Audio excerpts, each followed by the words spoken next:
Welcome to the Connections community. My name is Elizabeth Parks and I'm the president of Parks Associates, a market research and consulting firm focused on emerging consumer technologies. Since 1986, we've been looking closely at emerging products in the home for consumers, consumer devices and services like home security and automation, connected entertainment, connected health, and broadband services in the home. This year would have been our 24th year to host our signature event, Connections, the premier connected home conference. We would also be hosting our 15th annual Connections Europe event in November in Amsterdam. While it's an enormous disappointment that we can't host our in-person events this year, we know they play a huge role in networking, visibility for leading players in the smart home space, and interacting with our analyst team and key players. In place of these events, we're bringing you the Connections community, a virtual experience that will take place through the end of November. We will be live streaming our analysts, industry leaders, and hosting panel discussions through the SwapCard platform, where attendees can log in for live viewing, view past recorded sessions, and interact with fellow Connections community participants during our live sessions. We want to thank our sponsors of our events, many of whom have supported our efforts for years. We really are striving to bring individuals together to network and communicate about the important issues our industries are facing, particularly as we all navigate the new way to accomplish things. Our Connections community platform allows for a live stream view and conversations with our community members.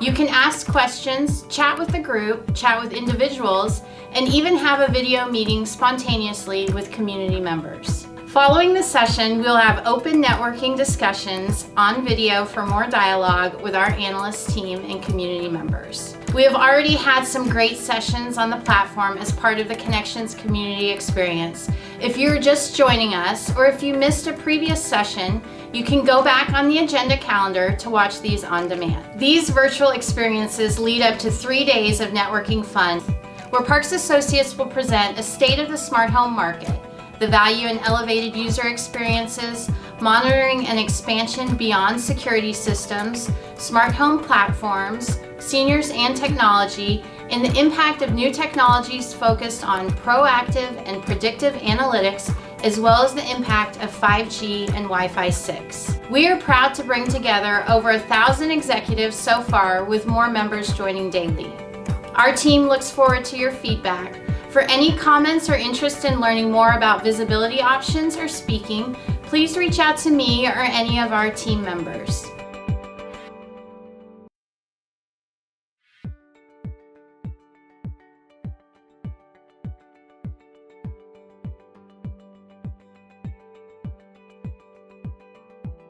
Use the question tab to ask your questions or to upvote your favorite questions from other attendees. You can also answer polling questions under polls to give your live vote. Our analysts and panel speakers will be addressing your questions and the polling answers during the live stream. Ask your questions early in the presentation, as our analysts will choose the most upvoted questions to be addressed by the session speakers. If you have any questions during the stream about SwapCard, our team is standing by to help. Just drop a message in the chat or message one of Parks Associates team members via the Parks Associates company page. We want to make sure you're connecting with our industry-leading sponsors in the smart home space. You can visit any sponsor during the session by navigating to the Sponsors tab, browse sponsors, or bookmark the ones that interest you for later. Contact the sponsor via chat, view uploaded documents, watch welcome videos, and more. Have you created your personal event agenda on SwapCard? Go to the Agenda tab, view different sessions under each date, add the sessions that interest you to your personal event agenda. You can access your personal event agenda by clicking the My Event tab. Export your agenda to your calendar to receive reminders and a direct link to your registered sessions.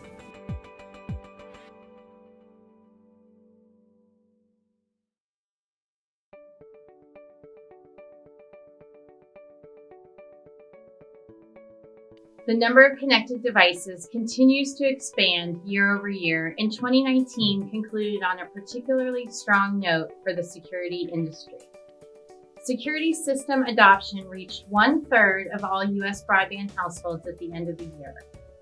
Consumers now have an average of 12 connected devices in their homes, which opens multiple opportunities to extend monitoring services, as well as different varieties of both professional monitoring and monitor it yourself options.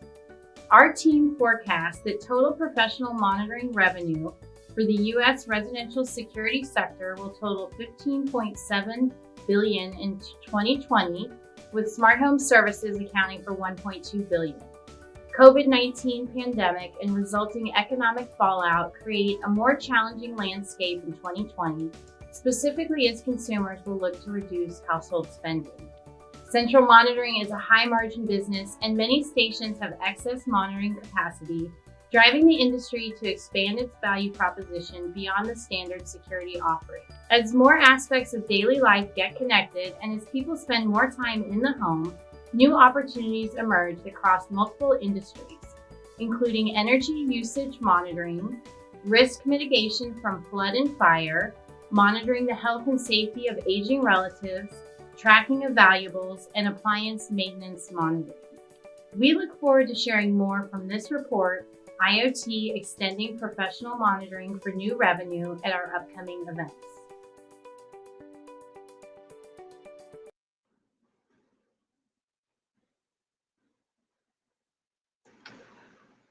All right, good afternoon, everyone, and thank you for joining us for the third track today. It is titled Monitoring Services, Expanding Beyond Security, where we want to examine the opportunities for monitoring companies to leverage their assets beyond security. I am Patrice Samuels, Senior Analyst at Parks Associates. And before we launch into this track, I definitely want to take some time to thank our sponsors, who are all represented on this slide that you're looking at. We really appreciate your contribution to making this event and all our other events a success. So we'll kick off this track with some analyst insights on the topic, and then we will have our visionary insight speaker, who is Spencer Moore from Rapid Response Monitoring. And he will have a presentation titled Monitoring, Leveraging Old Assets for New Revenue. Right after Spencer is done, we'll take some questions from the audience, and then that will lead into our interactive panel discussion. And then we'll tie it all up with a networking session on Zoom, and that will be titled Reimagining Home Services. So we're going to go ahead and kick it off with an intro. Now we'll get into it. All right, so now we'll get into a brief introduction on the topic. So we're talking about expanding central monitoring, and we know that the security services industry is still much of the focus of central monitoring today. We have 30% of US broadband households who report owning a security system, and approximately 85% of these households report having professional monitoring. Now, we also know that central monitoring stations have excess capacity. So we perceive that there's an opportunity to provide consumers with additional monitoring services for the home. Now, this, of course, would give brands the opportunity to make additional margins on their services, and consumers also indicate that they have interest in monitoring beyond the security of the home. Now, we have seen the potential for adding value through integration of interactive services in the smart home. So right now we're seeing where total professional monitoring revenue for US residential security is forecast to be a total of $15.74 billion in 2020. And of that total, we have smart home services, which are expected to account for $1.2 billion. But in addition to the interactive smart home services, there are some other areas that have potential to add value to monitoring systems as well. And these might include the monitoring of assets, such as high valued items in the home, and also we might include in that package deliveries, and that's very relevant right now, and of course cars. Cybersecurity is another area that we think might have some potential.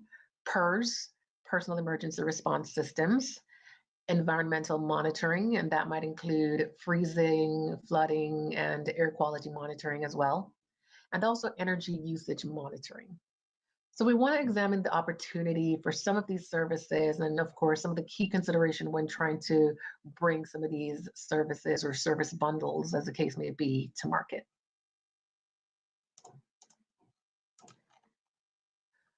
All right, so let's look at asset monitoring. Now, this will involve the real-time identification and location of goods paired with, of course, professional monitoring. Now, these services can be enabled using RFID tags or tiles. And we're seeing where more than 60% of US home security owners report interest in smart tag tracking for CE devices.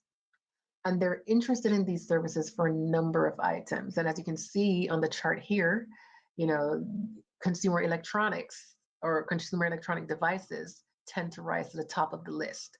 Now, that includes your smartphones, tablets, and computers, and TVs as well. And then following that, you have purses, wallets, or even safes. Now, companies that specialize in asset tracking include Verizon Connect. We also have a company called Samsara, as well as Asset Panda. In the security industry, we saw where Stanley Security have added asset tracking to their monitoring capabilities. And we also saw a partnership in 2018 between Comcast and Tile, which is geared at integrating smart tags into the Xfinity platform.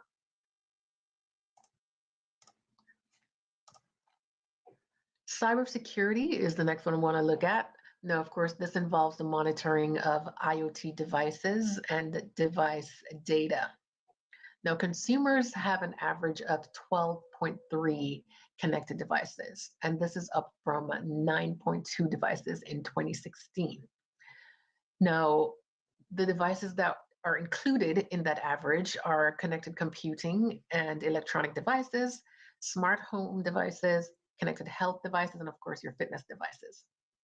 Now, as the number of connected devices in US broadband households increase, so do consumer concerns about unauthorized personnel hacking into their home networks or getting access to these devices.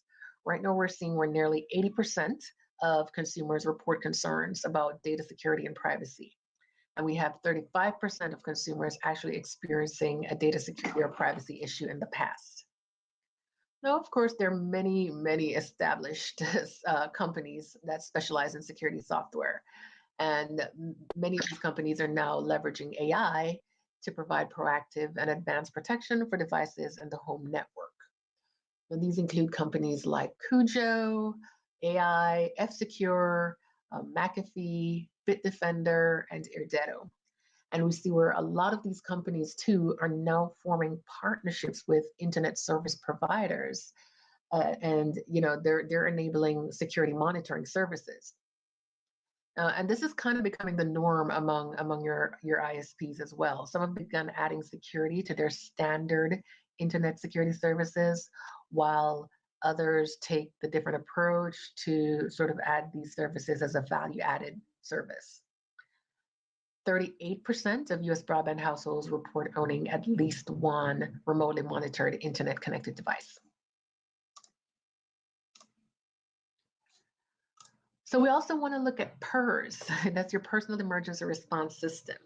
Now, these may include in-home monitoring services that may alert consumers of dangers and notify family members of any health emergencies, that kind of thing. Now, in 2020, 17% of Americans are 65 years and older, and we're expecting that percentage is going to increase to 21% by 2030.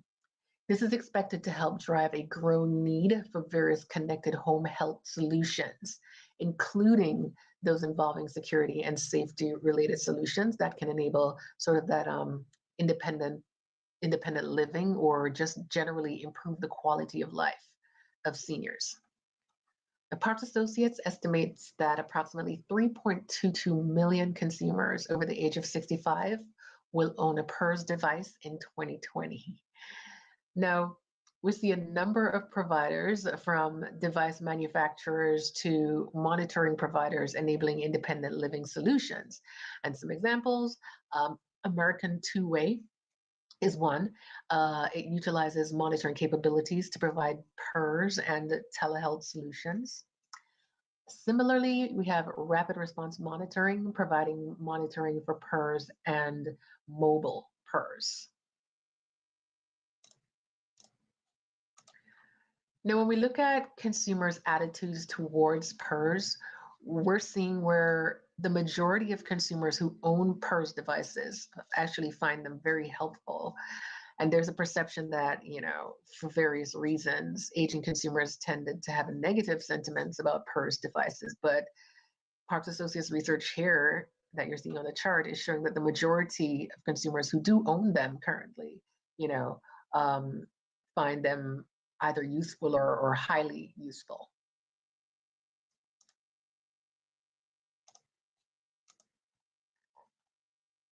For environmental monitoring, this may include monitoring for freeze, floods, and indoor air quality. Monitoring for freezes and floods are, of course, already a part of many monitoring services out there.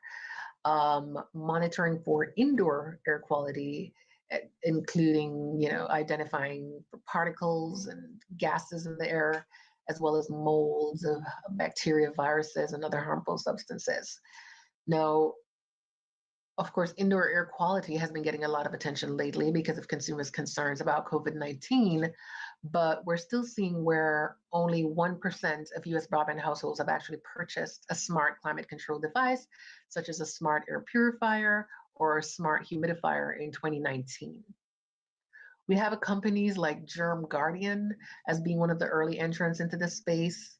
And we also have April Air that has been investing in bringing, smart devices to market that promote good indoor air quality.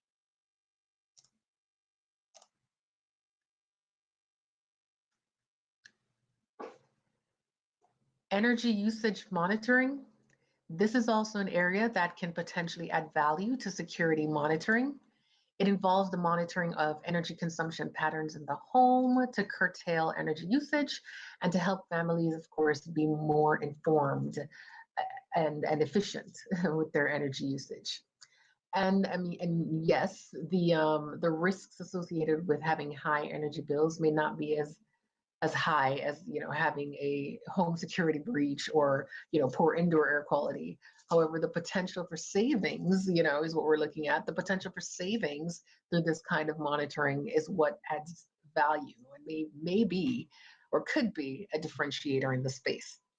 So energy monitoring solutions would include the monitoring of smart devices such as smart thermostats or smart light bulbs, smart plugs, and smart meters, along with smart appliances, which may include smart refrigerators, ovens, clothes washers, dryers, and smart dishwashers too are becoming increasingly important. Now, we know that there is demand for energy management in broadband households. In fact, smart thermostats are the most highly adopted smart home device. Nearly 13%, is actually 11% of US broadband households now report owning a smart thermostat. And energy management is actually one of the leading value propositions for smart thermostats. We also see where 11% of US broadband households own at least one smart appliance. And when we ask consumers about the most appealing features for smart appliances, we also see where energy management features, tend to rise to the top for some of those devices. For smart refrigerators, for instance, energy management features lead in terms of appeal of the features we studied. While for other appliances, the energy management value proposition tended to fall slightly, lower in the ranking, but were still fairly appealing. Companies such as Sense are offering consumer products that provide information about energy usage. And of course, it provides information about home activity as well, all in a mobile app. And utilities like Constellation offer energy monitoring systems that the company says can cut your utility costs by up to 30%, which is significant. And ADT offers energy management features integrated with its smart home services offering with ADT systems. And with this system, energy usage can be monitored and managed through smart schedules for energy devices. And these devices might include smart thermostats and lighting devices, where consumers can see exactly how much energy their components use and when they're used the most. So that was my brief intro. I'm gonna stop here to check for any questions that you might have. All right, so I'll give you a couple more minutes to enter your questions, but for now, it seems like there are no questions yet, so we're gonna go ahead and give the tech team a chance to start making that transition to the visionary speaker.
I will now introduce our visionary speaker who is on screen here with me. He is Spencer Moore, as I mentioned earlier, and he's from Rapid Response Monitoring.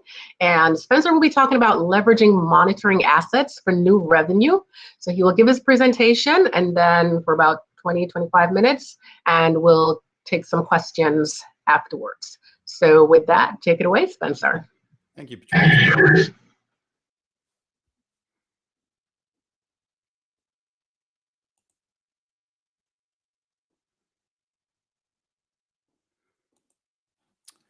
Well, good afternoon, everybody. Thank you, Patrice, and thank you for joining our discussion on professional monitoring. Parks did a great job of queuing up our presentation, and we'll definitely talk a little bit about how you'll be able to leverage the asset of professional monitoring for new revenue. But the topic that I really am going to spend time covering today is meeting human needs with technology solutions. Professional monitoring has existed for decades, and I believe it's here to stay. It's already in more places than you realize. It continues to grow. And as technology companies, we need to accept this reality to be successful in the future. The automobile provides a classic example of the advances in connectivity in just the last 30 years. 30 years ago, when you got in a car, you were disconnected from the outside world. It was part of the adventure of a road trip. If you needed directions, you had to stop and ask for them. If you had a flat tire, you fixed it yourself or had to flag someone down. If you were in an accident, you had to find a phone or rely on a passerby for help. Fast forward, and cars have phones built right into them. OnStar and others emerge, allowing you to call for help or directions from your car. In today's world, most vehicles roll off the assembly line with a full connectivity package. GPS, emergency services, music, even voice assistants like Alexa, Google, and Siri come as a standard equipment. We've dash cams and crash detection that can alert emergency services or that you can use to call for help. And in this short period of time, the automobile experience has changed immensely because of connectivity technology that's enabled the addition of human services to the automobile.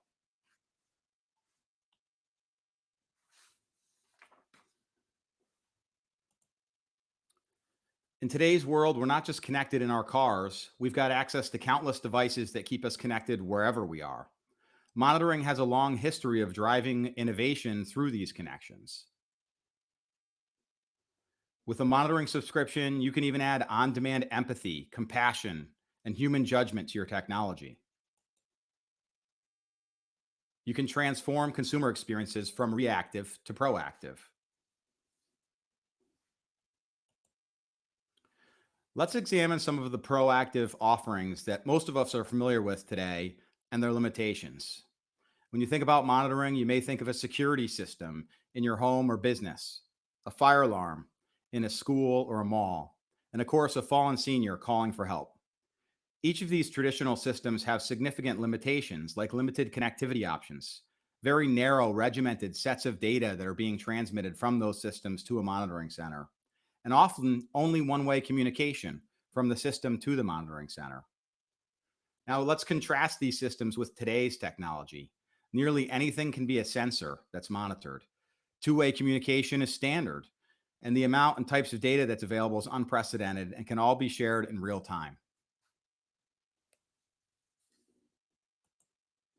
Why do I believe professional monitoring is here to stay?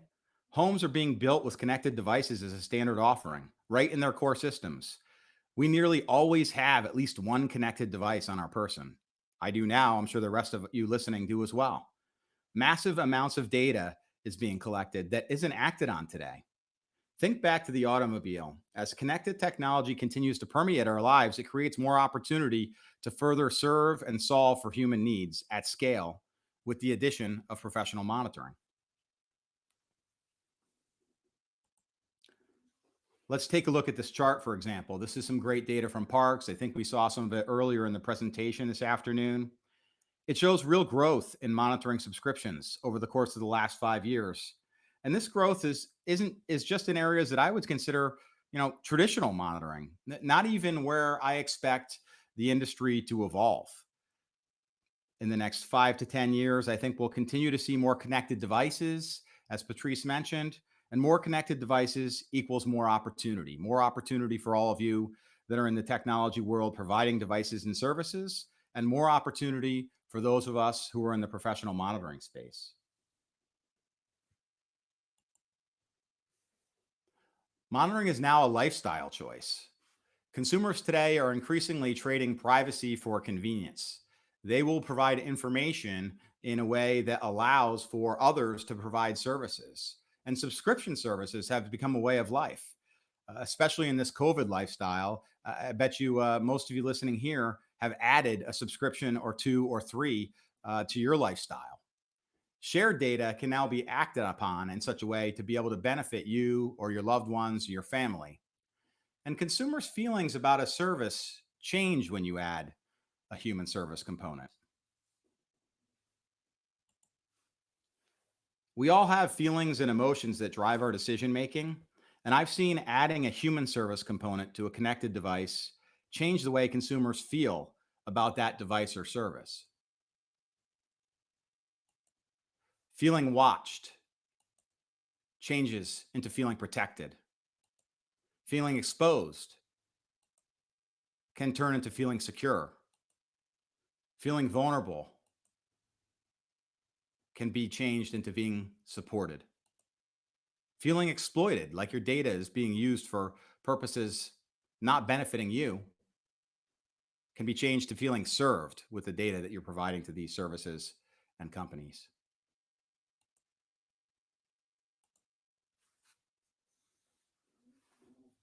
So, what's driving this change in perception and feelings? How can monitoring be a lifestyle?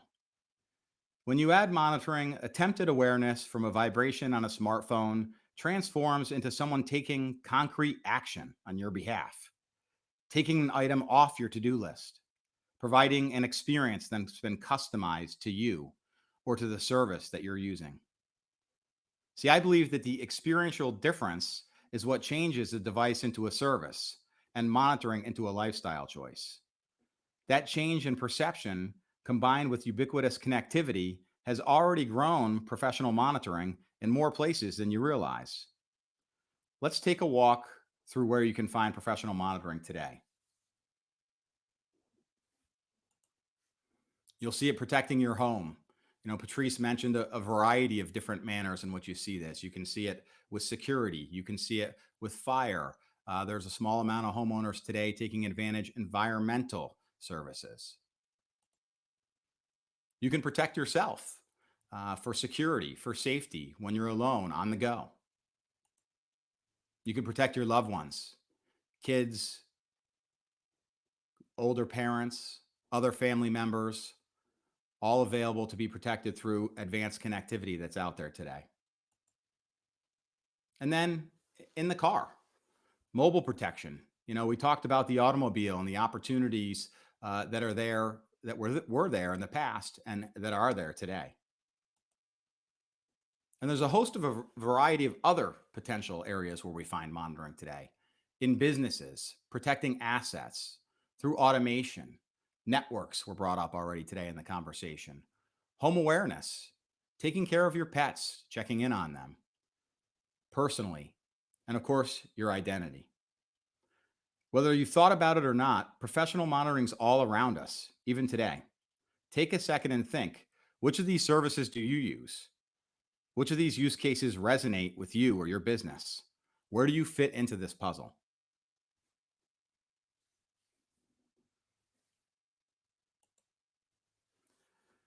When you start to look at the services that exist today and want to build a construct of what they may look like in the future, I see three basic human needs being served: protecting life and property, improving the quality of life for you and your family, or increasing productivity. Everybody wants to be a contributor to their home, to their family, to their business, to their workplace, to their church or other organization that they belong to. Next, I want to spend a little bit of time taking a look at what I believe is right around the corner: possibilities of serving these very human needs through technology solutions that enable us to deliver human services at scale. And as we walk through this journey, I challenge you to not just think of the possibilities that you see here on the screen, but others that are in these categories, others that are in your categories, the categories that you serve.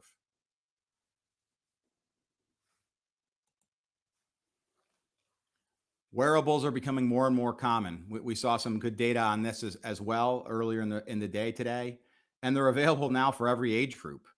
They provide options for safety, for transmitting health and biometric data, and also for social engagement.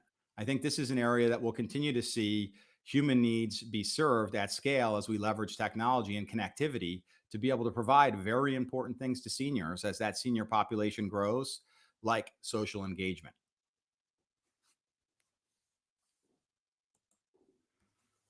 I think you'll see layering of sensors into everyday appliances, safety sensors. For example, in a dryer, imagine a dryer that knows if it's overheating, or even worse, if it catches fire and could alert emergency services.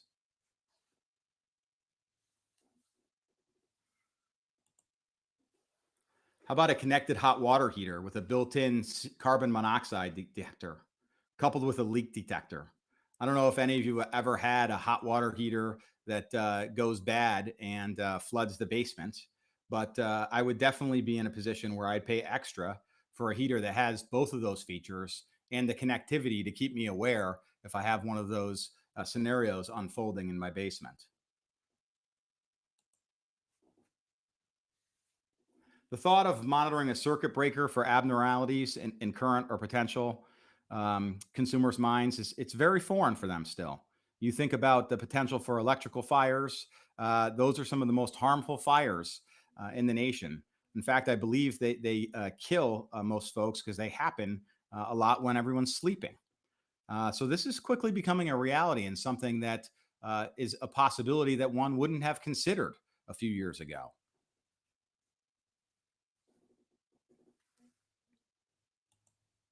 Now I'd like for us to spend a little time considering the growing applications for quality of life improvement.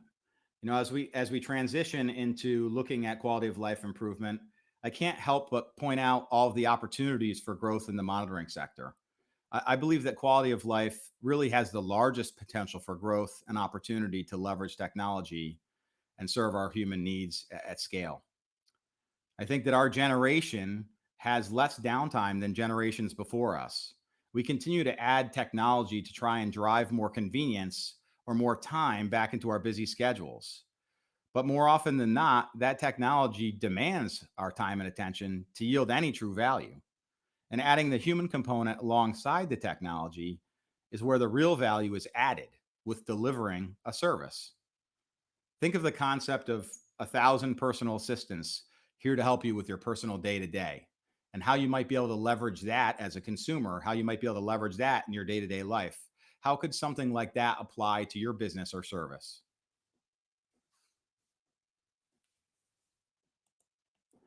Imagine a freezer that can call for help if it loses power, giving you the chance to save all of your frozen food. How many of us have been in that situation before?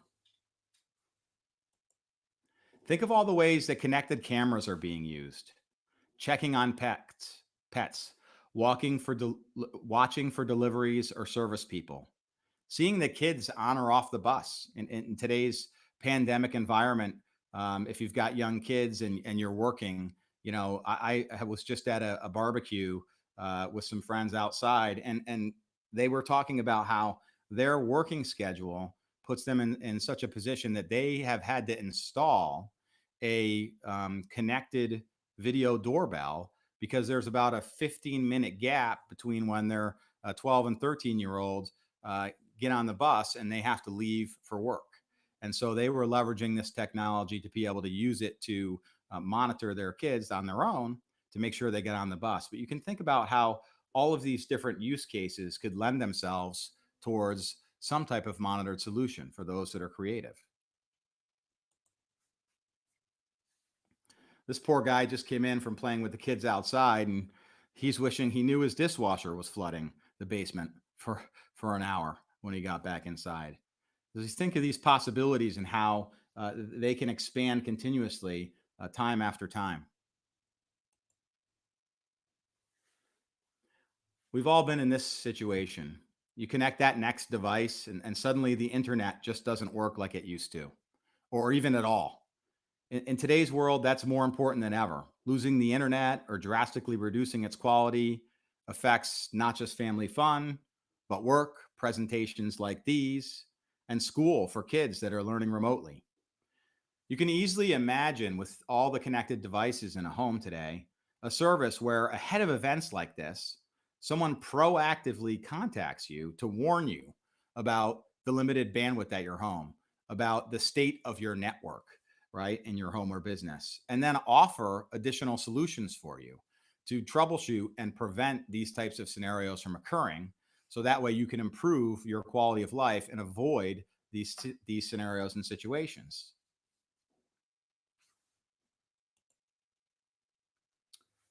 Productivity applications and process monitoring go hand in hand. Remember rest stops and restaurants? You'd hit the restroom to wash up before grabbing something to eat, and you see one of those signs that would say the restroom was last cleaned at this time. Think about how you could leverage technology to observe, monitor, and measure this type of productivity. Was the garbage emptied on time?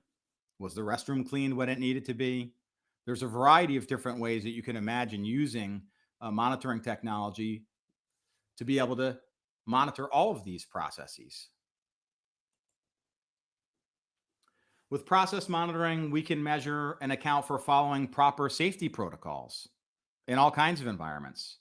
From healthcare to construction sites, you can position yourself to make sure that your services are being delivered in the safest possible manner by utilizing some types of process monitoring.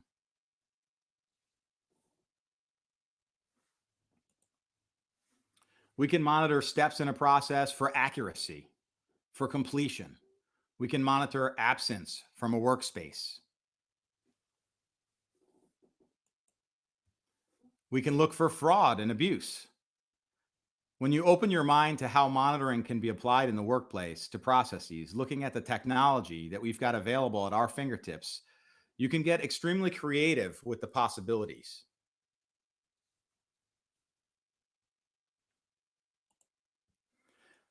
Let's take a look at some numbers from Parks. 57% of those intending to purchase a smart smoke detector in the next year are willing to pay $10 a month for professional monitoring services. On top of that, I think in our presentation so far today, and I pulled this same stat, we heard Elizabeth say it, and then also Patrice say it, but since 2015, connected devices have increased 50% in our homes, from an average of 8 in 2015 to 12 in 2020. When you look at these numbers, they show us that consumers are adding more connected devices to their lives and are willing to pay for these services that are connected to those same devices. Two of the foundations of the belief statement that I started the discussion with, that professional monitoring is here to stay, that it's in more places than you realize today, that it's growing immensely, and that it creates opportunity for tech companies, are built on these two pieces of the foundation. More connected devices being added, and the fact that consumers are willing to pay more for services attached to those connected devices. I'd like to leave you with this thought. The way that we interface with technology has changed dramatically, from mainframes to PCs, from PCs to web clients, from web to mobile devices. And at every change, the way in which we interface with these devices becomes more natural, more ubiquitous, from keyboards to mice, to touchscreens, to voice. But when I look at each one of these changes, I see each one of them driving us closer to human communication. From writing on a keyboard to gesturing with a mouse to speaking to a voice assistant. Technology seems to be trying to emulate our human communication, approximate it. Maybe what we should be focused on is integrating the real thing, people. As people, we have a human need for interaction with other people. We haven't had the technology to deliver the real thing previously, but now we can deliver the authentic human interaction at scale.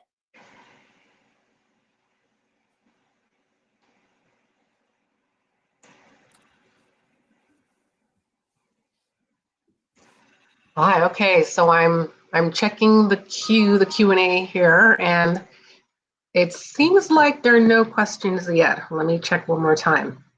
All right, we have one so far. All right, so this one is, where is the biggest opportunity for monitoring in the home in the future? If you just had to pick one. Always picking one. Yeah, if I had to pick one, I think it would be leveraging connected cameras in some way.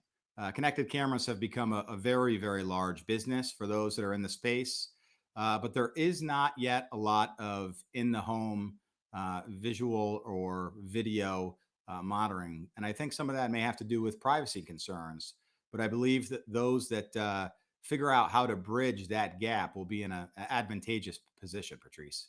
Yeah, absolutely. Because certainly I've been tracking a lot of these newer cameras that are emerging, and of course the second or third iteration of the ones that have been in the market for some time. And one of the things that I realized that they're focusing on is really that privacy element. Like all the cameras coming in are, just including buttons, to sort of prevent the camera from so the owners then can turn the camera off when it's not in use, or preventing anything related to family members from being processed in the cloud, whereas any data related to just the frame when they're not here, whatever the camera picks up when they're not at home gets processed in the cloud. Just little features that I see being promoted for cameras in particular, really all geared towards maintaining privacy. Some of them tilt upwards, and it's the smallest features sometimes, just tilting upwards when it recognizes that it's family members that are in the frame versus when it's not a family member that's in the frame. Then of course they keep the camera recording. Just little things like that. So I do see where that might even be a challenge because privacy, consumers are very concerned about privacy. Yeah, for sure. Other question, I'm not sure if another question came up, but I had a question regarding one of the things you were mentioning. You emphasized it in the very beginning of your presentation as well as towards the end. So to me, the essence of your presentation was about, just leveraging data to create value, just how finding opportunities and pain points in the home where you could use data to sort of improve either the value proposition of an existing product or really just, in a probably low cost way, just add value to consumers' lives. But at the same time, you also emphasize this human component to it as well. And you want that human element to be a major part of the service, which of course that speaks to higher cost. When a lot of providers, manufacturers, service providers hear that, they hear higher cost, labor cost, and managing logistics and stuff like that, which makes it less efficient to provide that kind of service. So did you have any thoughts on how you balance or sort of reconcile those two? Yeah, that's a great question, Patrice. I think that it's important for folks to consider the design of the service up front when trying to make sure that that balance is there. You want to engage the human component when it's needed to be able to deliver that empathy or compassion at scale, and sort of as the final piece to the solution, because you can take the technology and leverage that to do maybe 1, 2. And then the third piece would be when you get the human component. And if that's managed properly, you can deliver that compassion and empathy at scale in a cost-effective way. And we see that in a variety of industries today that utilize and leverage professional monitoring. Okay. All right. So I did see where a number of questions have been coming in as we speak. So let me just go ahead and pull those up real fast. All right. So the first one is, how does DIY installation of monitored devices affect the quality of monitoring? Yeah, sure. So a lot of that comes from the DIY system. All DIY systems aren't created equally. Many of the large DIY providers out there do a very good job on the back end of sort of correcting for and managing some of the problems that you would expect to see, especially if you're a professional installation company that's in this space. Those people are trained and they're in a position where they know how to sort of take out some of the human error by doing an installation the right way. But then the DIY companies oftentimes will do that on the back end. They'll do that with good instruction. They'll do that with some, and when I say on the back end, they'll do that with some methodology where they can try to remove some of those common errors that you would see. And also a lot of the DIY companies leverage smartphone technology. And so they are presenting the consumer with the opportunity to correct that error. So maybe there's an installation error that causes the alarm to go off more frequently than it would be if it was installed professionally. But the fact that they have that opportunity in their hand to be able to cancel or correct puts it in a position where it does not negatively impact monitoring. Yeah, and certainly all those things have been getting better over time, especially as it relates to DIY installation and use of these products. All right, so I do have another question. Wow, this is very direct. Are consumers getting subscription fatigue where they don't want to keep paying more for services? And is there a threshold for pricing where subscriptions are concerned, I'm assuming? Yeah. So definitely there's a threshold for pricing when you look at subscription services. But what's interesting is when you look at the services that are offered in the marketplace, you can find services for professional monitoring and home security that cost $10 a month. And then you can find, different packages that cost $80, $90 a month. And both of these, everybody inside of this range are from a variety of companies that have some serious exposure in the marketplace, meaning they've got a lot of customers. So I think it really depends on your specific business, what your target market is, and the offering that you're bringing to the table. Because I haven't seen a real drop in those that tend to charge higher prices for the services that they deliver, just because DIY companies have entered into the market with a lower price point. I actually think that the lower price point may be bringing in more potential consumers into the professional monitoring space. Yep. And certainly too, just in general, when I look at subscriptions myself, because I do a lot of research in the technical support space, and of course, that's an area where they're constantly trying to sell subscriptions. And one of the areas that I find that certainly helps to drive success or create that distinction between programs that are successful and those that are not, has to do with, of course, value. Value is one. You have to, for if it's a product or a service that consumers are going to be paying monthly for, they have to see a lot of value. Whether or not it's something that they'll use every month, they want to know that they have a lot available to them to use just in case they need it. So value in that sense. And also the other piece is engagement. So, for example, a security monitoring service or a support service of some kind, it's valuable if the consumer knows that the service is there if they need it, so they can reach out.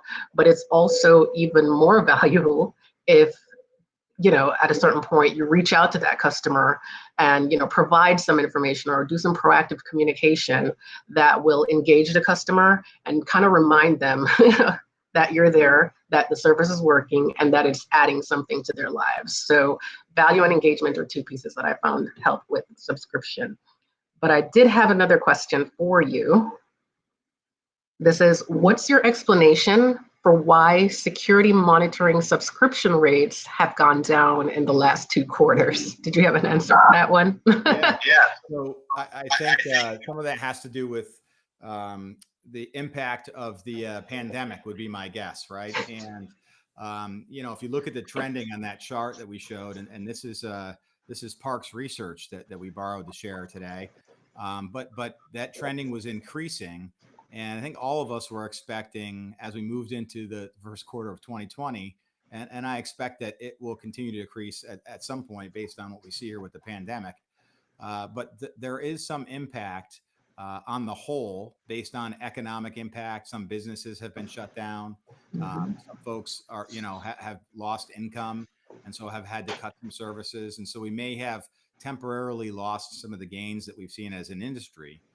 I can tell you from our perspective at Rapid Response, we haven't seen that. We've seen a continued increase in subscription rates from the clients that we continue to serve. And we expect that to continue as we move forward. Okay. All right. One more here that we'll try to get in. So connected cameras is tough in the home, especially in the insurance industry. What's your next best bet? So let me Okay, so Yeah. is it okay? So I think this is in response to what your initial response about which one is the most promising. It sounds like it's a follow-up to that. I think so. Yeah. I would have to say that I think that there is a lot of value that is hidden still for consumers to understand in sort of the environmental space. And I don't know exactly what that looks like, whether that's in appliances, like I suggested today, or as more and more folks are dealing with, working in education from home, perhaps in the networking space, managing home networks. It was probably 15, 20 years ago, there was a variety of security companies that moved really boldly and in a big way into the space of managing networks and connectivity for a small to medium sized business. And that wasn't anything that was done at the time, but became a very successful part of their business. And I see that same path forward with consumers in their homes for somebody to take that same bold step. Okay, great. Thank you, Spencer. I think we have 4 minutes more. Okay, so we have 4 more minutes, and I have one more question here. So I think we might be able to take one more. If anyone in the audience has another question, feel free to submit it. But we do have one question here. It is, how do you validate new technology to enhance these services from a technology startup? Yeah, that's a really good question. We get approached nearly daily different technology companies that are have some sort of a idea of, hey, we have this technology and we would like to be able to deliver it with some type of monitored solution. And so for us, we don't have unlimited bandwidth. We have resource constraints like any organization does. And so we've got to look at the market potential that it could possibly serve. So that's one of the things that we do as a international provider of professional monitoring services, to look at, okay, how big of a market can this serve? How big of a need do we think it fills? Does it fit into some of the core categories that we perform services today? And does it fit into some of our core competencies in terms of the infrastructure that we have available? So it's a kind of a long and thorough process, but it's definitely a vetting process because there are just a ton of really smart people creating some really cool devices that have the opportunity to be monitored, and we can't do every one of them. Got it. All right, let me just check on my queue here to see if there are any new questions that popped up. All right, so it seems like, yes, so it seems like I've gotten through all of these already. So did you have any final thoughts that you wanted to share, Spencer? No, I thank everybody for coming and listening to our discussion today, and hopefully they found it beneficial. So thank you, Patrice and Parks, for having us. Thank you. Thank you very much as well, Spencer. And with that, I will allow our tech team to transition to our panel discussion, which will be coming up next.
All right, so we are back.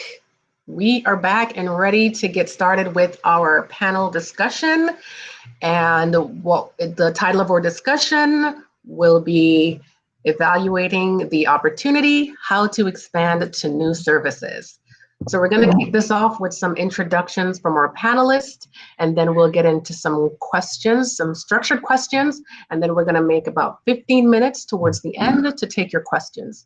But as you heard from Elizabeth in the beginning of the track, please go ahead and start queuing up your questions now, because the questions that come in first tend to get queued up to the top of the list, and those are the questions that are most likely to get answered by the panel. So go ahead and submit your questions as soon as you have them. And with that, we will get started, and we will kick off our introductions with Troy from Avant-Garde Monitoring. Go ahead, Troy. Yeah, great. Thank you. Appreciate it to be here with you today. My name is Troy Iverson, the Vice President of Sales and Marketing at Avant-Garde Monitoring Centers, located in Utah. And what we do, we monitor events. That's what Avant-Garde does, and we do it quickly and accurately. We started with your traditional burglar alarm, fire alarm, and as time progressed, we added the PERS in there with the base unit, and then the last few years, of course, then you had GPS with those PERS. And now it's exciting as you see new technologies, whether it be video or crash detection, automobile monitoring, connected health data, you name it. If there's an event that comes our way, that's what Avant-Garde does, and that's what we monitor. And we're excited about the new technologies and companies we work for, and companies like with Parks and work with them, and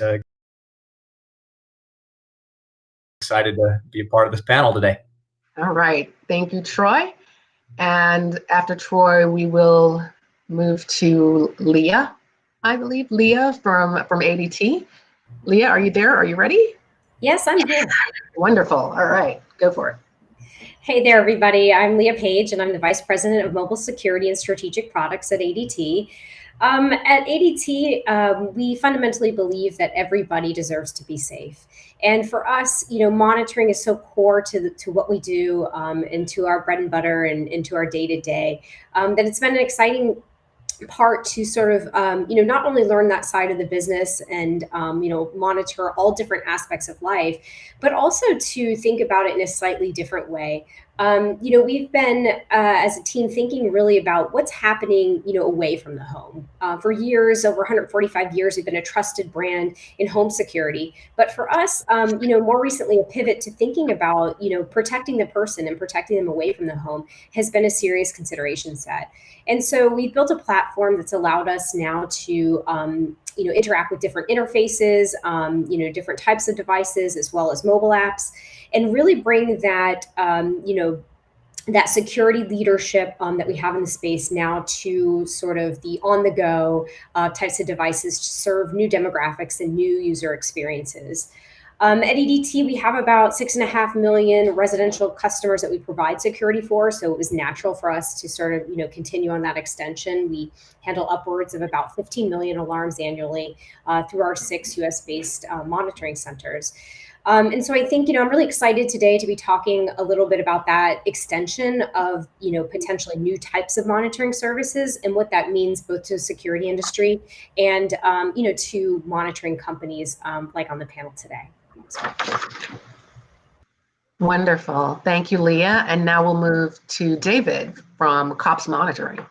Hi, my name is David Smith. Well, first of all, thanks for having me. I hope we get to do this in person next year, but I'm the Vice President of Marketing and Business Development at COPS. I've spent pretty much my entire career in some form of central station monitoring, starting in operations. And in 2008, I joined the COPS team, where I'm now the Vice President of Marketing and Business Development, in charge of looking for new products to monitor that'll support our dealer base. COPS has been providing third-party monitoring of all types since 1978, and we monitor those accounts from a network of 6 monitoring centers.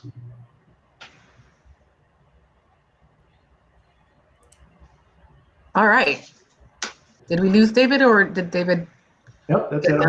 Okay, all right, thank you so much. Okay, all right, thank you so much.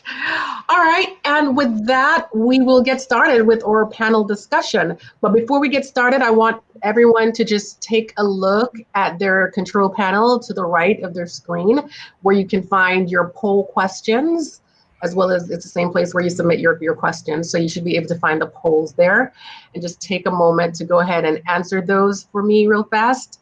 And I will actually, during the whole discussion with the panelists, I'll actually come back and check the poll so we can sort of discuss that with the panelists. So if you don't mind, take a minute to just go ahead and answer the poll question.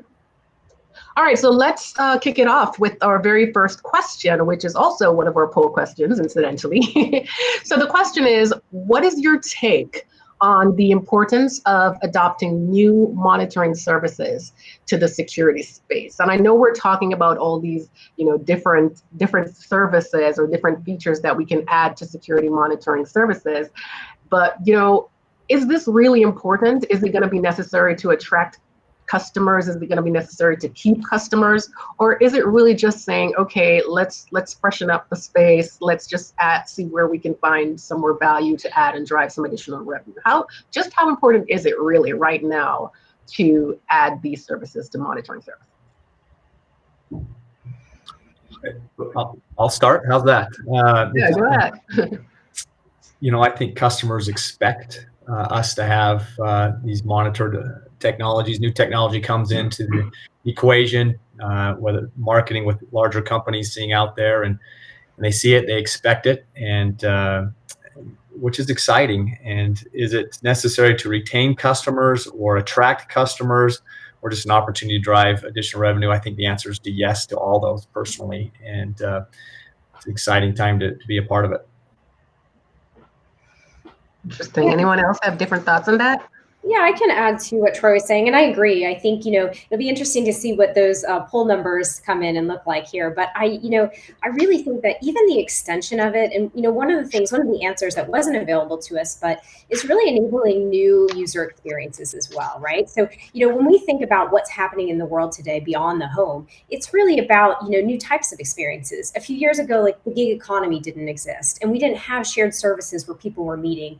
But these types of interactions that are now happening are really forcing companies to think about security in a different way, right? And that brings monitoring with it, right? If there's a new type of event, if there's a new type of space or interaction that's happening between humans, right, where security becomes now a dimension of it, then we need to think about it as monitoring service providers and think about how do we play into that interaction? How do we bring safety into it? And or if there is a bad interaction between people, how can we help? How do we get that and extend now what we've been doing? So I do think while the revenue piece of it is important, there's a user experience piece of that. There's an expectation that's going to go with it. We know that these types of interactions, these types of services, ride sharing, shared services, senior healthcare services, all of that isn't those are just going to continue to grow. And I think it's a really important piece of where we need to be as monitoring companies.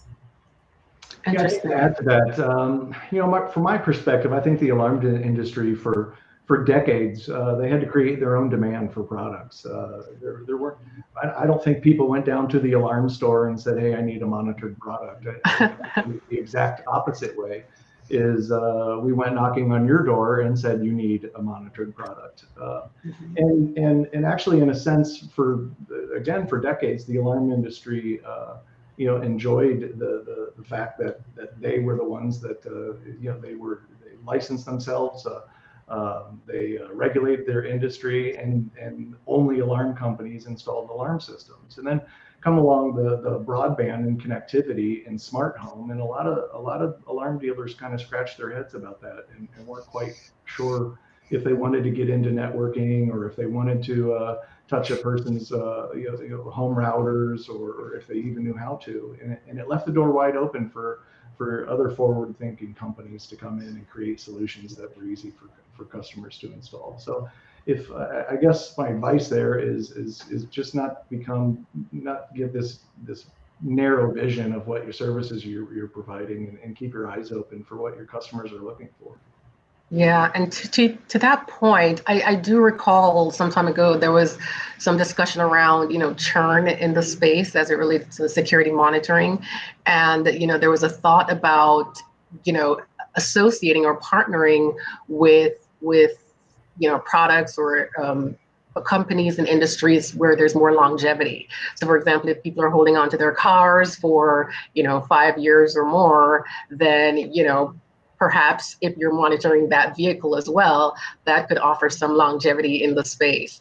So, that was also another reason to reduce churn, which was a reason to expand to these services. So let me just go ahead and check on what that poll result was. Pulling it up right now. All right, so we have 43% of the audience saying it's just an opportunity to drive additional revenue. And then we have next in line is 37% who says it is necessary to attract new customers. The 37% is still a big number, I think. And then we have 20% who says it's necessary to retain customers. So anybody disagree with the audience? A lot. I have a question. Because you touched on something in the session early about RMR, about revenue fatigue or charge fatigue. Subscription fatigue, yeah. Subscription fatigue. And I'll tell you, just as a consumer myself, what's fatigue to me is I don't want to spend $10 to this company and $10 to that company and $10 to that company. I'd rather find somebody that keeps adding value to the services that they're already providing. So yeah, is it to attract customers? Sure. But I think to retain them as well, because once they latch onto that, if they're always having to go to another provider to find another service, or if they're always going to visit Best Buy, or they're always talking to their cable company or their broadband provider, and then they finally find the one that's easy to do business with, they're just having service with them. So I think it makes sense to retain customers as well. Yeah, and in one of the earlier presentations too, it was said that it's easier to churn on a service where you're only getting one service, right? I mean, if there's a bundle and where you're getting a bunch of services from one provider, it's much more difficult to churn on that. All right, any other thoughts on the poll? Did you agree with it, Troy, or did you? Yeah, I mean, it's right there. I think a couple big numbers. I completely agree, and I like David's thoughts as well at the very end there. So I think we're on the same page. Yeah. All right. So we mentioned a few things just now. I certainly mentioned longevity, and we mentioned attracting and retaining customers.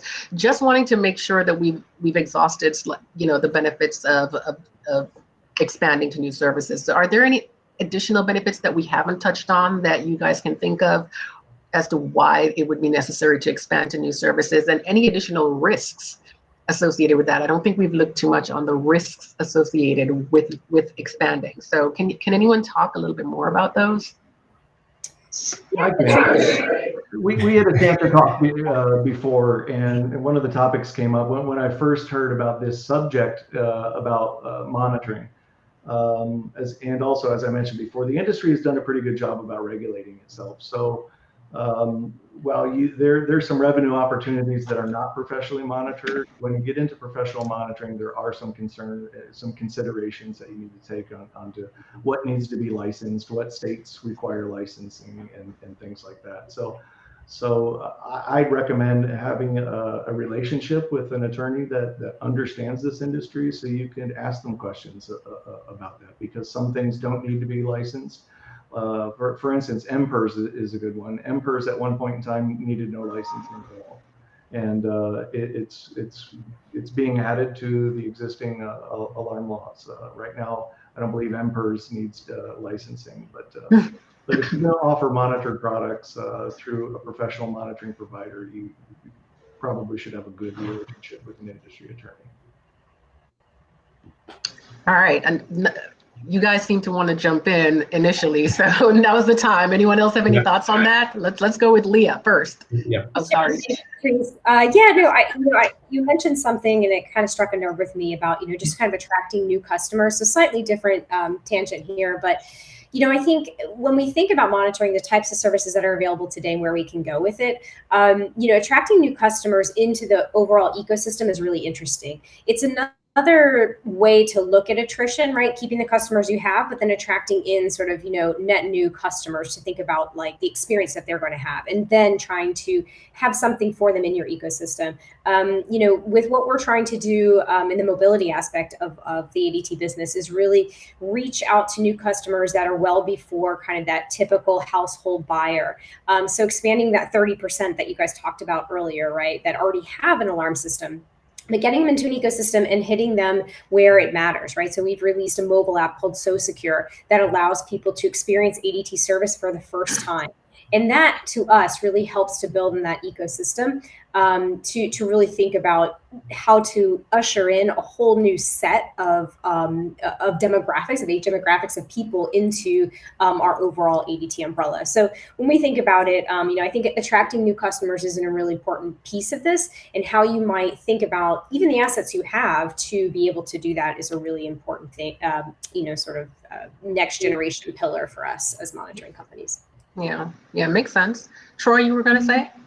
Yeah, I think we talk about the benefits of adding new services. We know it's a very competitive industry out there, and whether you're regional, your state, your national, it's competitive. And adding these new services will definitely give you make it differentiators for sure, and make you different from other competitors. I think is very important that expected out there. And the risks, as we talk about risks of adding a whole slew of new services, the risk, we've seen this with other companies and getting into too many things. I think they become good at a lot of things, but they lose focus a little bit, and they don't become experts at all the things. And so I think you want to be careful, and as you add new services, which absolutely you should do, but be careful and continue to be the experts out there as you're selling it, but don't spread yourself too thin. And you may want to even look at having different people do different things and specialize in that in different departments, if you will. But we've seen some companies be not very successful because they've got too many things on their plate. And so that may be a risk that definitely want to bring to the table. That's a great point. That's an excellent point. So I was actually thinking along the lines too of, I guess I'd call it liability. Correct me if I'm wrong. So I'm thinking, okay, if you're getting into cybersecurity, I mean, there's some elements of identity theft that you probably wouldn't have dealt with, your standard physical security monitoring. If you're getting into PERS, if you're getting into PERS, that's you're dealing with the health of aging loved ones. So I was wondering if that doesn't create, some kind of greater liability, and is that a risk to the business if it does? Yeah, that one for sure. And you want there's different insurance, for example. You want to make sure you have the proper insurance for security, or for PERS, or for, as you mentioned, cybersecurity. I think we just partnered with a brand new company that we're excited about with cybersecurity, but a lot of that is on their plate, and we partner with the right companies, and they're experts at it, and we refer our customers to them. But as far as liability is concerned, you want to make sure, as David mentioned earlier, you have proper contracts. You work with industry attorneys that understand this industry, and then also insurance companies that understand this industry that you're getting in as well, whether it be any of those services that we just mentioned. Make sure you're properly covered. That's hugely important. Great. Anyone else had thoughts on that? I think the only thing to add, because I agree 100% with Troy, on everything that's needed. But, think about it also in terms of the focus that you want to have. And, is the business that you're getting into something that you can pilot, right? So, you can obviously mitigate the amount of exposure or risk sometimes if you're able to do a pilot. It's not always available, but if there is something that also will help you to learn through that process and then gather, potentially some of the facts and things that are needed before you go to like a full-scale deployment or full-scale rollout. So that's also another thing that you could use as a tool in your tool chest. Interesting. All right, so let's move on a little bit to business model and wanting to talk a little bit about how you may have to adjust these if if you're transitioning from a physical security only business to one that includes cybersecurity or PERS or any of the other components that we mentioned earlier. Are there serious considerations for business model adjustments that have to be made? Anyone? You kick it off. I can start with that. I think absolutely there are. I think you need to know and think about the target audience that you're going after, understanding their share of wallet, how important the need for the service is, what they're willing to pay. Even in some cases, when you think about PERS, is it the person that is actually using the device, or is it somebody who's a caregiver, right? And so those types of, differences can actually even change the way that the company thinks about the business model. Again, we talked a little bit about subscription fatigue as being an issue out there as well. When you think about share of wallet, how much of that should go to the service that you're trying to provide versus other things that people are paying for. So I think it's an imperative piece of making sure that your overall business is successful and making sure that, obviously it's a revenue-based model for your own business while you're thinking about the consumer who's going to be using it. Other thoughts? Yeah, I think it's important that you partner with the right companies as well. As you are looking to expand different services or different devices, it's so important that you're working with companies. You got to ask yourself, all right, is this a startup? Will they be here in a couple months? Will they be here to help service if there's an issue? How are they there to help train my staff, my team, my installers? Are they going to assist with me? These relationships are extremely important, whether it be for the devices or your monitoring company relationships. So these partner relationships are absolutely important that you'd want to do some research before you jump in with a product that you don't know much about. Interesting. That does make sense.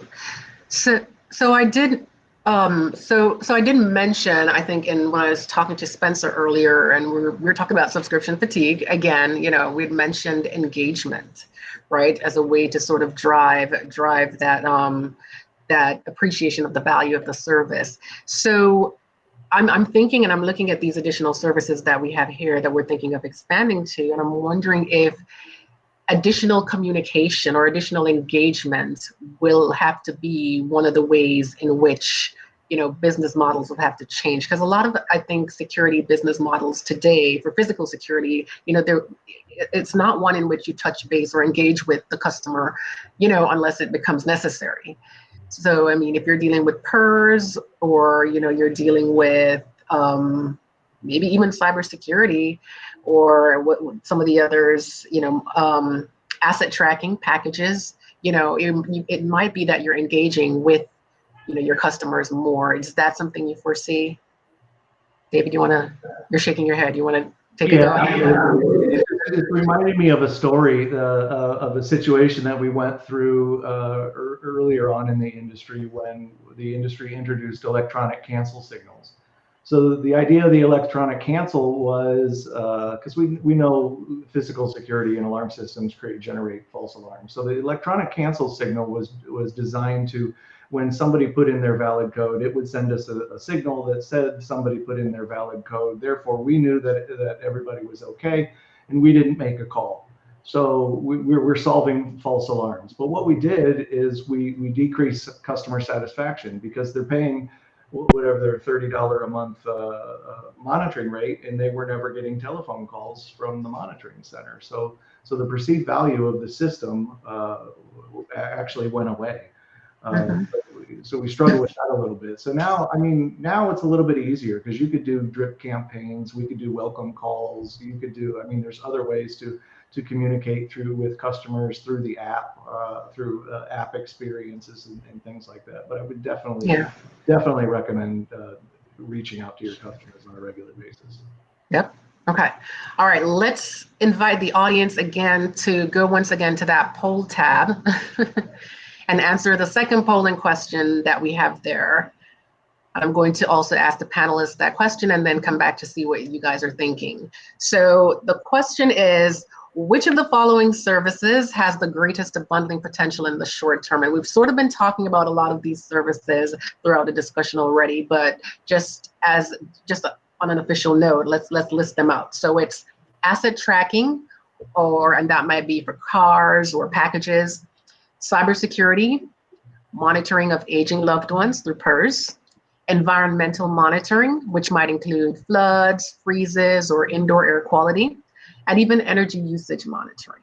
So go ahead, audience, and answer the poll question, and then we will ask David to give us his thoughts on which of these services has the greatest bundling potential in the short term and why. As well, you gave one of my topics, which was video. So I'll give the other, which is PERS, because PERS, I think one of your slides from the TMA meeting said that 65%, or it was a very high number of people 65 and older have smartphones, yet about 20% have a connected health device. So I see a big area in there for mobile PERS devices. And plus, PERS isn't, when we think of that, most people think of the elderly, and we're seeing a rise in lone worker applications like realtors or after-hour office cleaners or delivery people or things like that. So that mobile monitoring applies to just more than just That does make sense. Any other thoughts? Are your thoughts different from David's? No, I think we've had some really good answers here. The only other way I could sort of take it is when you think about assets and protecting assets, your most important asset is yourself. And so, it's a little bit about not only the stuff that you have, but protecting yourself wherever you are. And PERS is a big piece of that. I think you've hit on some really great points about realtors, loan workers. I talked a little bit in the beginning about sort of, gig economy and shared experiences, and the way that the world, has changed, and the types and the ways that we consume services are so different.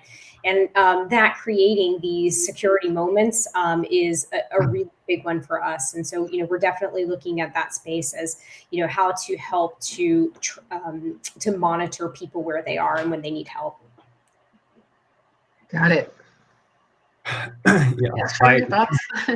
Yeah, no, for sure. I was going to say the same. The PERS, we've seen just huge growth over the last few years, and continue to do so, specifically the mobile PERS. But I'll add security, that cybersecurity. I think as we're all at home, not all, I guess, the vast majority of us working from home, you're seeing your kids at home. There's a lot online. You're talking about data breaches and ID theft and things like this. And so I think that could be huge. You mentioned, I guess, that you said on the question, in short term. So but I'll also add that cybersecurity in short term. And I think it'll grow from there. But I think currently right now there's a great opportunity because of everything is really on the line through the cloud, and how do we protect ourselves? And that's definitely a hot topic out there. Interesting. So no one sees package protection and package theft as a big opportunity, package theft protection? Yeah, I absolutely agree.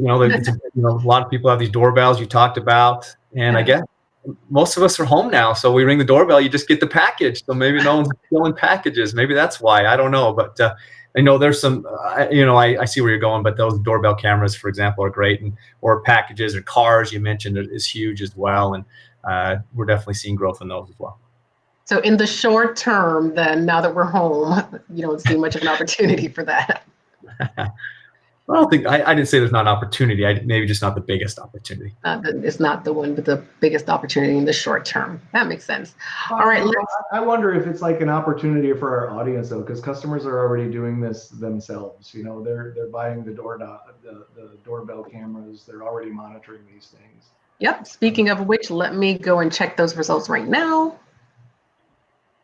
All right. So, well, it seems like the audience agrees with you, or maybe they were influenced by you, because we have 43% saying monitoring aging loved ones through PERS is the biggest opportunity. And then we have what looks like a little bit of a tie between cybersecurity and environmental monitoring, both having 19%. So 90% of the audience think those are the biggest opportunities in the short term. And certainly with environmental monitoring, we can understand with, indoor air quality being a part of that. And, people are very concerned about that now, given the pandemic. So energy usage monitoring, surprisingly, stood out above asset tracking. So 16% said energy usage monitoring. And then we had 3%, only 3%, saying asset tracking, such as packages and cars. So I guess that short term in there really influences the answers here. There you go. All righty. All right, so we will move on. Did anyone have any thoughts on that they wanted to share before I move on? I think just to add to the first side of things, I was thinking about the pandemic, and a lot of us, if you have elderly people, currently in Utah, they're, where they really clamped down for the next 14 days of not going out. And so, you have an elderly mother or father out there and you can't see them, you call them, but this is a way that you can protect them and also track their health. They're building on to the person, not just a button anymore. Now they're building on to see a lot of different devices hooked in their health. And that could definitely, I think that short term, why you can't go and see them or you're nervous about getting them sick, definitely could, I think that swayed some of those percentages as well. Yep. Well, audience agrees. All right. So certainly, establishing a lot of these or expanding to a lot of these services, many companies, security providers will not have these capabilities internally on their own. So of course, it will mean getting into partnerships to enable a lot of these services. So let's talk about some of the key considerations then when forming partnerships in order to enable or establish some of these services. What are some of the things that we need to be thinking about when establishing these partnerships? I think Troy, with finding established companies, and I already talked about the need for legal advice and all of that. But the other thing I would say is lean on some of the experts that you already know. I think your monitoring company could be a good resource to help you understand some of these things. I think there are some good distributors that can help as well, and maybe even do training in tier 1 things. And even at COPS we haven't lately, but we'll do training, and dealers are really open about sharing best practices and information as well. So rather than trying to reinvent the wheel, maybe talk to some people that know something about it. I know. So Troy, I did make a note that Troy actually mentioned about making sure your contract is good, and also making sure that you have good insurance coverage for when you're thinking of going into these additional services. So, but being more specific. For example, I know some of your companies have already branched out into some of these services. So maybe it will help then if we have like a concrete example. We're looking specifically at one of these services. Maybe it's PERS for you, Leah. Maybe it's cybersecurity. And let's talk then about some of the key considerations for getting involved in those partnerships to establish those services.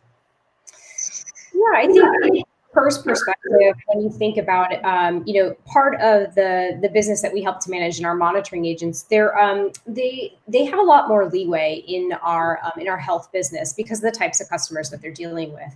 So when you think of a traditional monitoring center and you think about average handle times and sort of the metrics that help to run some of that, you may want to throw some of that out the door when you start to think about it in a PERS and MPERS world. What we found with our customers is a lot of them, they'll hit the device, not just because they're having an emergency, but also because they're lonely and they want to talk and they're looking for that sort of human interaction. Earlier on in the presentation, we talked a little bit about, that we can't really ever replace that, right? That there's a human touch and an interaction there that has to happen.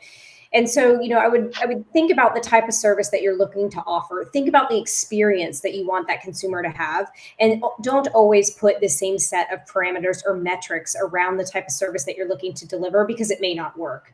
And specifically when it comes to our senior demographic, which typically are MPERS or PERS type customers, they really might be looking for something slightly different. It's not always about just the emergency dispatch there. There's some steps and some human touch and interaction to have with those people along the way. So my advice would just be to kind of think about, take everything that and really think about it in the user experience dimension, and think about, is what you're trying to craft the right one, and then set your metrics and maybe the relationship you have with that monitoring agency, sort of appropriate to that. Great point. So David and Troy, have you, is there a service that you've expanded to where you have some key lessons learned about the partnerships that you've, established to, get there that you can share? Yeah, sure. Let me give you a good example. Recently here at Avantgarde, over the summer, we wanted to get into some cybersecurity and identity theft. And so we did research for a few months and looked at different companies, and then we narrowed it down, and then we found a company that we're excited to partner with. And just like Leah said, how is this company going to benefit our dealers and also the end users or the consumers? And price is important, yes, of course, and it's a very great price that we've negotiated with them, but as we've done this partnership, but also the services that they provide, definitely during this pandemic, if you will. But as I mentioned earlier, identity theft is so important, and your computer, just everything about cybersecurity right now, it's so important to have proper coverage. And so we're excited, and this is the new service that we're offering, and it's brand new. And so we went from not having something in 4 months, we have it now, we're offering to our customers. And we took a lot of research, we did a lot of time, a lot of meetings, and just making sure the companies align with each other. And I think that's important to whoever you're going to be using for whatever service, that you understand that they're the experts, they've been in the business, they understand what they're doing, and they will help you, but also help your customers and their customers, the end users, ideally as well. And so just perfect example of what we just went through this last 4 or 5 months. Interesting. So it sounds like it varies, but the biggest part of it is that you have to consider, your customer, and for each, it's on a case-by-case basis. You have to consider exactly what you want to deliver to your customer in each case, and based on that, then you'll know what you need from the partnership, is what it sounds like to me. Yeah, for sure. And you trust them. Yeah, I think it's important that you trust the company you work with and partner with. It's going to represent you. And when you look, do they have warranties, or do they have training? Do they, where are they at? And so how can they help? And so anyway, all these things come together and to make that good partnership. Wonderful. All right, so it seems like we have a bunch of questions from the audience, so we can start going there now. And feel free to queue up additional questions, audience. We will have time to take your questions. So the first one is, do you see more consolidations or mergers in the monitoring space? I'll take that one. Yes, the answer is absolutely yes. We've seen that. We've offered a hybrid solution out there for monitoring. It's tough it's tough to be a small central station and keep up with technology. It's expensive, and we've worked with probably a dozen central stations over the last year, and whether they've closed their central station and moved their accounts to us, or did some kind of a hybrid approach and use us as a backup, or throughout the day or weekends or whatever. So, this will continue. We're seeing it, and so the answer is yes. All right. Does anyone have a different answer? I think Troy really hit on that. It is not all at once, of course, but if we annualize our spend on technology, I think we average about $150,000 a month reinvesting back into the infrastructure. And small companies, it's going to be very tough for them to keep up with the bandwidth, the cybersecurity, the SOC 2 certifications, HIPAA requirement compliance, and all of it becomes pretty difficult for a small company to do that. All right. So everyone agrees there will be more merging and consolidation outside of what we've already seen so far. All right. So next question. What additional HWDC do you need to go after the elder care market? And I'm assuming you guys in the industry know what they're talking about here. Okay. Okay, I thought it was something specific to security. Okay. Troy, do you want to? What was the question? Is it what additional if we're using hardware, what additional hardware do you need? If we're going with that, do you need to go after the elder care market? Well, additional hardware, where it depends on what you want to offer, I guess. And so I think it starts, with a device, whether it be in their home or mobile. We're seeing 90%, 95% of turning from mobile from years ago was in the home, but now it's mobile. And then just depends on what you want to offer. Do you want to offer, and what does that device connect via whatever, Bluetooth to other, a scale or blood or oxygen level, whatever it is. And so that more telehealth, if you will. And so it really depends on what you're going after on that. But just to enter the market, you find a partner with a great PERS device and a monitoring center that monitors that, and that will definitely get you into that market. Yeah. I might add, it might also depend on what's already there, because even older alarm systems can interface with medical pendants. Newer systems definitely can. So if there's already an alarm system there, you can offer in-home PERS simply by connecting to it. And when it comes to offering a new solution, they're usually all in one solution, some sort of box transmitter and some sort of pendant that talk to each other. When it goes mobile, there's a wide variety of that too. There's pager based, there's app based for the phone, or pager looking based. So a hardware, software combined. I don't know, your distributor you're working with can probably tell you the options for the in-home devices, and probably some PERS as well, and PERS as well. Yeah, this is your specialty. Yeah, no, I believe, I think that there is a ton of hardware that's already existing out there. So a little bit is, are you trying to get across to the senior? Is this a piece of, device that you're looking at? Are you really trying to aim towards the caregiver, right? Because that could be a different set of systems or a different set of hardware or mobile app interface, whatever it is.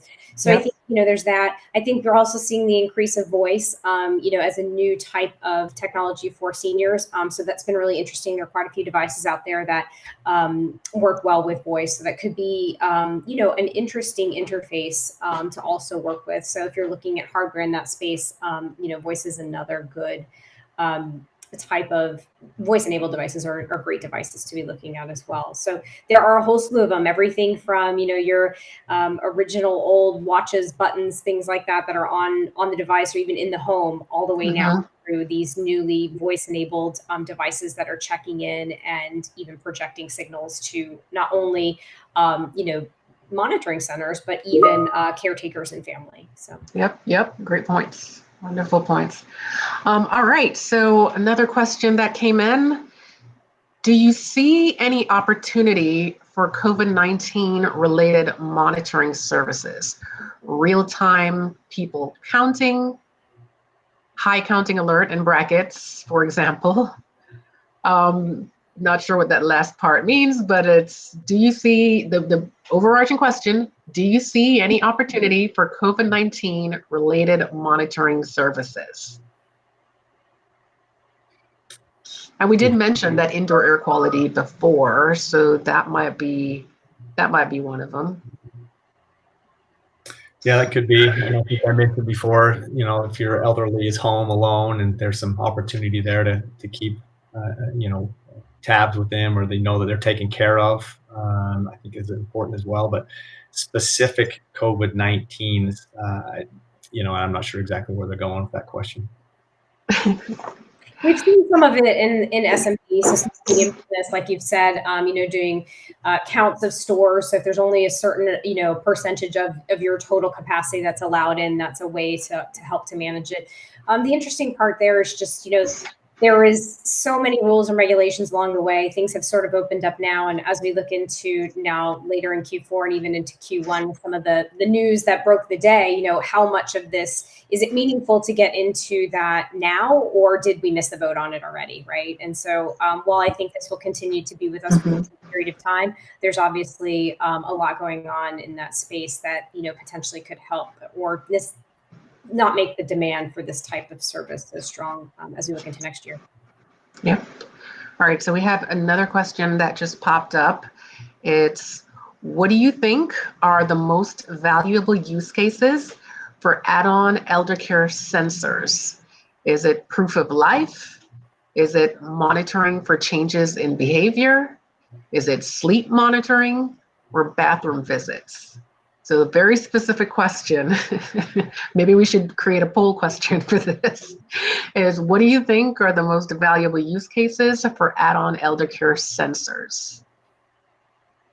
And I know you have the most experience with this, Leah, but I guess they just want an opinion. I would answer that by saying yes. Yeah, all of the above. Because I think it depends on the person and what they need and what their habits are. There's systems now that learn habits and things like that. So whether it's sleep or hasn't got out of a chair for a long time or has been in the bathroom for a long time, I think all of those things are helpful. Are going to be important for any monitoring services. No, I agree. I mean, I would add a fall detection into that list as well. Right. Let's move the waters and add more. Yeah, exactly. Yeah, fall detection is, falls are the number one reason that folks in this age demographic to visit, go to a hospital, and then sort of continue their journey from hospital to assisted living facility and then on. So for sure, that's a big one. There's also tons of devices today that do it. It's interesting. A lot of the options that were given in that poll question are relatively new use cases or technologies that now there are use cases for.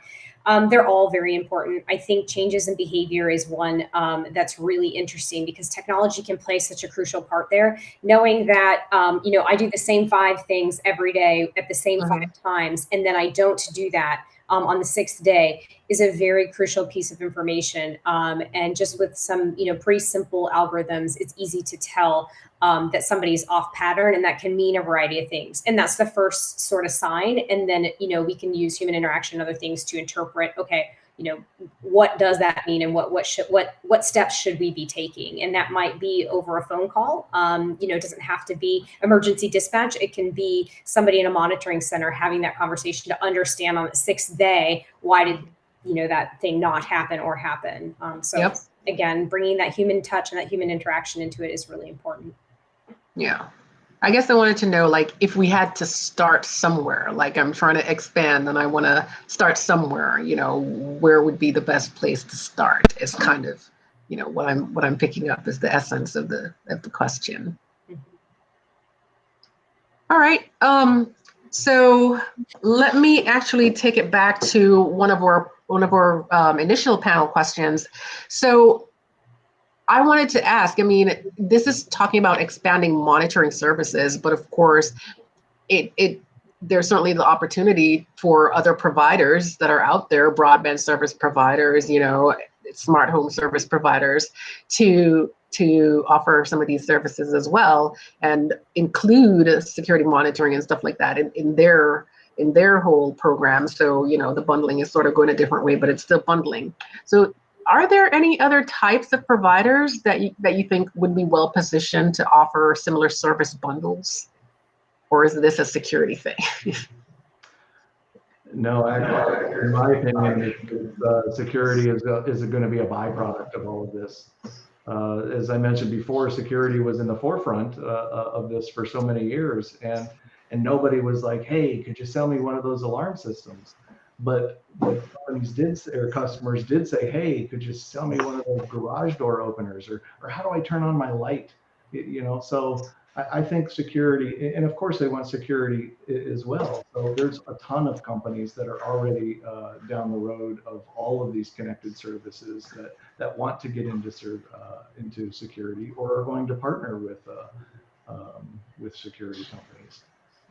So you're thinking it will evolve into another company being the main company and adding security services?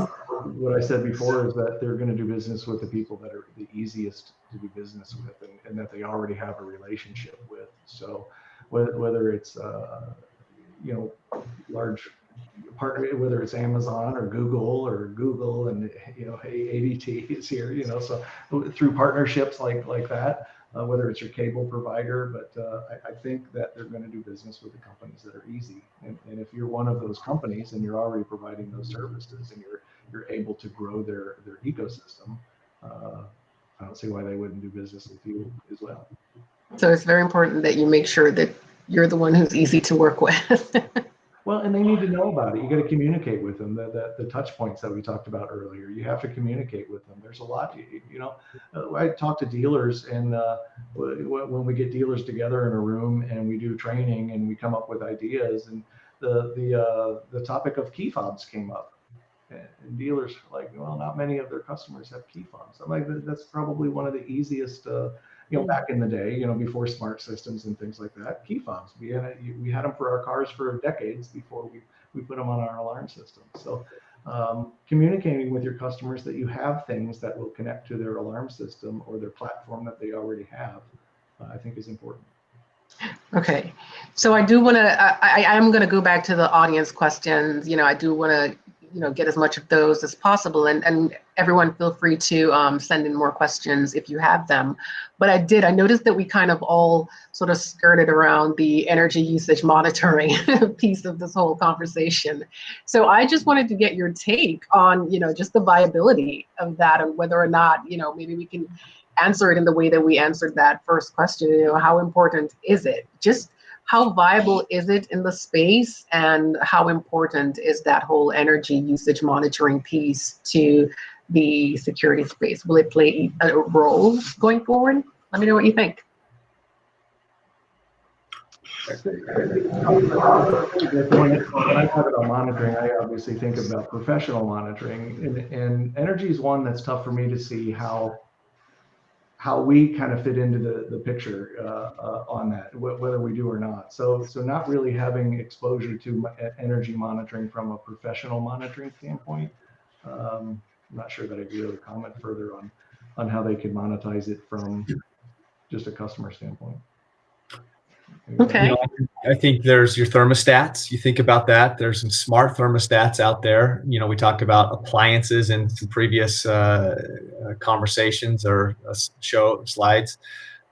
Those smart home devices for sure. And I think where Dave's going, maybe it's not the pro monitoring, but maybe it's part of the services that they're out there that are monitored on an app that's a security app, but yet it's tied in with your thermostat's tied in there, or energy's tied in, or your appliance or a leak or something like this. I think absolutely it could be tied together, and it could be monitored. Sure, if there's thresholds you want to meet below and above the thermostat, for example, absolutely we monitor those. But a lot of those may be those self-monitored through the app of a third party that already works with the security, if that makes sense. And I think that's where we're going to see a lot of different devices being connected to.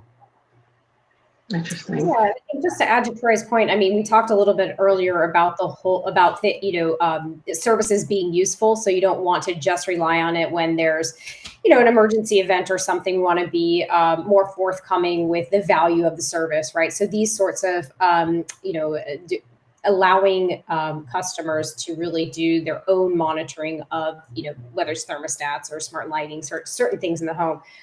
It can really help to benefit that sort of usage, right? So now I'm getting something additional from the system that I'm using. Interesting. So it sounds like energy usage monitoring would definitely fall into that, just an opportunity to drive additional revenue piece, or probably additional service. Go ahead. Make different additional services to add to your services to make you different out there. And here's my services, and whether it's revenue or it's just included in their other services, just depending on what it is. So yeah. All right. So looking at subscription fatigue one last time, because we have spoken about that. So we did talk about the fact that, this might be a challenge, and especially if you're not adding enough value. So just wanting to know, of the different pieces of the different packages that you mentioned before, or bundles that you mentioned before, can you speak to that specifically? Do you see subscription fatigue playing a role in that? So if you thought, cybersecurity might have been the most, in the short term, the bundle with the greatest potential was the question, or if you thought PERS was the bundle with the greatest potential, just speak to that real briefly about, how do you think, or do you even think subscription fatigue will play in there, and any adjustments that you have to make to accommodate that? I think you hit it. You talked about it earlier, of adding value. The value's there, and I'm the same way. If I like a service or a product, I'm going to buy it if it adds value to me. And so I think that's important to remember, that if you're going to offer something, believe in it, and it'll add value. And if people want it, they're going to pay for it. And is there going to be fatigue? Yeah, maybe. But again, if you add that value, they're going to pay for it. And I'm sure all of us have this subscription, whether it be through TV or alarms or whatever else, the internet. It's out there and it's growing. And so again, add that value to it. Great. Other thoughts, other quick thoughts? Yeah, I don't think customers are ready to pay like per the service. I think you charge them for the eco service or the ecosystem. So whether it's security and then all of the environmental monitoring, and you add on this. So I think customers would grow tired of paying for security, and then for a thermostat, and then for water leaks, and then for air quality, and then for, if their bill goes up every time for that, unlike a cable service or something where you pay for what you get. I think there's certain things that you may need to build into that to maintain a customer and just make it part of the experience. Of course, you'd sell the equipment. You wouldn't give that away, but perhaps you're just adding things to the ecosystem to make the customer to increase customer retention. Okay, great. And Leah, you get the final thought. Okay, great. I was just really thinking about it kind of the same way Troy was, to think about subscription fatigue. For sure, there's a lot of things coming at us. There's a lot of different subscriptions, a lot of ways to share that wallet. But, just to really make sure that you have a roadmap, that you have a thought and a multi-year strategy or plan about different features, about how best to get from point A to point Z, and all of the offerings that you're going to have. I don't think we live in a world anymore where once you subscribe to something, that service doesn't continue over time to iterate and get better. I think you have to think of it that way. It has to be sort of like a living interaction that you're having with that person. How do you continue to make it better? Surprise and delight are great words to use, but just kind of having that foresight. Sometimes it's really hard even just to get to point A, but you really got to think about it in a multi-term sort of fashion, so that you're just continuing to surprise and delight your customer. Excellent. That's a wonderful note to end on. Yep. And that, as I mentioned, that brings us to the end. I want to thank each panelist, Troy, Leah, and David, for what I thought was a very interesting and insightful discussion. And I do want to thank you, the audience, as well, for joining us for this session. And please remember that we do have our networking session that is about to start right now as soon as I close this. The title of that session is Reimagining Home Services. So if you just scroll down in your agenda here, you will find some links that you can just click on, and it will take you to the Zoom session that we'll be having those networking discussions in. All right, so once again, thank you to our panelists, and thank you everyone for joining this track. Have a good one. Bye.